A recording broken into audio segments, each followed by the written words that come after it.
Hello to all servicemen and women and families. Thank you for your service. We're going to go through the military veteran burial benefits for the servicemen and women and also for family members if qualified. I've been doing this since early 2019 and helping families in all different stages. So I have a pretty good idea as an arranger, a licensed arranger, of how everything works, what the VA covers, what the VA doesn't cover, and how you can get the additional assistance. Please just put a like and share this with other service members, groups. This is an educational video and it's meant to prevent our veteran families from being taken advantage of. That's the main purpose of this video. The easiest way to remember what the VA covers is just imagine anything within the gates of the cemetery. It's usually covered by the VA, and anything outside the cemetery is not covered by the VA. There are some exemptions, but that's typically the case. Within the cemetery, you get the space on the ground. Those are the plots for the service member and the spouse. Or you can also get the mausoleum, which is just for cremains, and it's a space for two on either side. Sometimes a married couple, they want different things. One wants to be buried traditionally on the ground on a casket, and the other spouse prefers cremation. So in those scenarios, both of you can be placed on the ground. They still give you the second space for the spouse. There are details that we can discuss later, but I don't want to make this video too long. Or if both of you decide to be cremated, then in that scenario, both of you can be in a mausoleum or also on the ground and just a smaller plot. On the ground, the VA also provides the double-decker vault. So it's a cement liner, and it has a space for two, so one on top of the other. So that's pretty much what married couples get if they want to be buried traditionally. So that it's covered by the VA as well, the cement vault.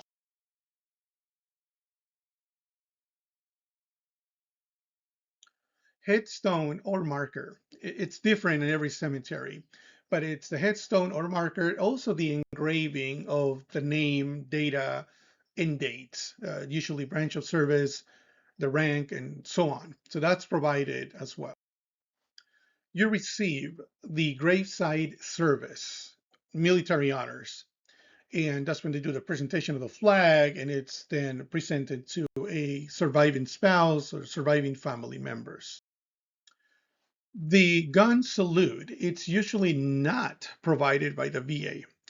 There are VSOs, veteran service organizations, that have their own volunteer honor guards that help with that, and they love doing that. So if you also have the opportunity, please volunteer and assist with that. They always need some help, and it's a beautiful thing to do for our military families.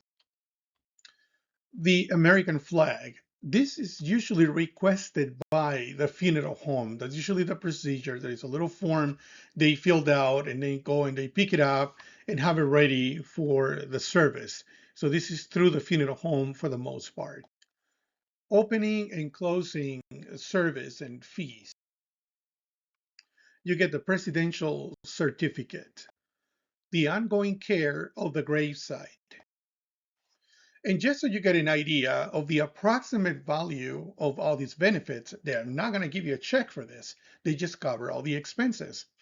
The approximate value for an individual, if you try to purchase everything outside the VA cemetery on a private cemetery and you pay for everything and you refuse to use your benefits, it's going to be approximately $17,000 when you look at all the major cities like Austin, Dallas, Houston, San Antonio. That's pretty much how much you're going to pay. Now, if this was in Cali, let's say San Diego, you're actually looking at a much higher amount, sometimes $5,000 to $10,000 more. That's an example. For the couple, it could be around $24,000 to cover all these expenses. Or again, if you're in a different state where things are more expensive, like New York or California, it's going to be around the $35,000. So the benefit is significant. So I encourage you to use your benefits. And again, sometimes funeral homes don't tell you about your benefits because they want to sell you the spaces and everything else. But you have benefits, you earn them. They're just reimbursing you for the service you provided to our nation. What the VA doesn't cover does the federal government, but the state has a program that sort of assists you in a way, and does the funeral home related services, starting with transportation from the place of passing. That could be a hospital, a hospice facility, your home, and many other places, to the funeral home. And that could happen in the middle of the night. That could happen in a holiday. Unfortunately, those things don't have a schedule. And so that's transportation. The refrigeration, that's to preserve the body for normally a couple of weeks. You just can't predict how many cases the VA has by the time they open a window for the burial. It could be a week, but it could be also 2 to 3 weeks. So they have to provide refrigeration. The professional services of the funeral director and staff. So there's a fee, obviously, for using their building, for using their professional services, their salaries. Somebody has to cover that. And the processing of paperwork, coordination with the VA, and so on. Some permits they have to get. They're small, but they still have to take care of that. And then the casket or the urn, the actual cremation services, sometimes transportation to the crematory and back. So that's additional. The hearse to transport you to the cemetery, the use of their chapel for a viewing, for a service, or transporting you to your local church to have a service at your preferred location. The body prep, that's a makeup, hair, and all these other things they do. And also the programs, the prayer cards, register books, all these other things are not covered by the federal government, but there's a way you can get that through a state regulated program, which I'm going to cover next. The state of Texas is very strict when it comes to the pre-planning of funerals and how the rules and how things should be managed. I'm not going to go through all those details. I'm just going to focus on the benefits of pre-planning. As an example, the state of Texas obligates the funeral home to freeze their costs, whatever cost they have at the moment you pre-plan. Even if you don't need the services for decades to come, they have to freeze their cost at that moment. At the moment that you sign up and you start that program, the inflation cost. Imagine that you don't need the services for a few more decades. And by the time you need the service, the cost is maybe double or triple of what it was originally. Who covers that difference? So that's part of the program that covers that. Let's say you paid $89,000 for a funeral service now, or you enroll when it was $89,000, but by the time you need the services, it's over 20 grand. So in those scenarios, that difference is covered by the program. Somebody has to cover that, right? So that's a great benefit. The forgiveness of your balance. Let's say you're making payments for 10 years. And during that time, unfortunately, something happens, an accident, or all of a sudden you have a health crisis and you pass, and you're 2 years into it. You still have 8 more years to go. Then your balance is forgiven, and that's in most scenarios. If it's over 2 years, in some instances, even if it's a week or 2 weeks later, but that's too long to explain. But just so you know, there's a forgiveness of your balance. The other benefit is that it's just one phone call. You don't have to torture the family to go and sit down in front of a sales guy with a tag of funeral director trying to sell all kinds of things and one of the worst days of their lives. So just having everything in order helps you that they just make a phone call and they avoid all that emotional spending. So normally they give you up to 10 years. It has to do with age and your health, but up to 10 years to cover your funeral plans.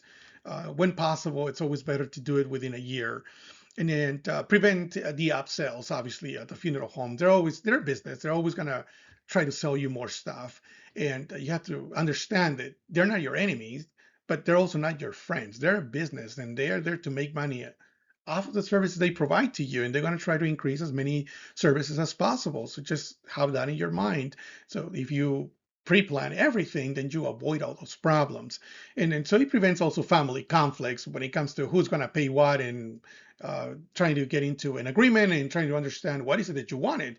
If you don't express your your personal preferences and what you wanted for yourself in terms of disposition. So those are the main benefits of pre-planning and taking advantage of this Texas regulated pre-arranging program. This is my way to serve you and to serve our country and your family members. This is something that we do with passion and making sure that you're protected proactively. There's a couple of things here you can take advantage of. That's a crisis prevention checklist. And then it comes with a few goodies, and that's like medical emergency cards. It has a brochure that explains in more detail your VA benefits, but it also has some other documents that are provided by the attorneys that volunteer for this. That's also like health directive, durable power of attorneys, last wills, and so on. Those are all provided to you. And we also have educational sessions every other week on Tuesdays, which you can just scan that code and just register for one of those events. But the best way you can help us help you is just share this information with other colleagues, and we will greatly appreciate it. God bless you all and have a very long life.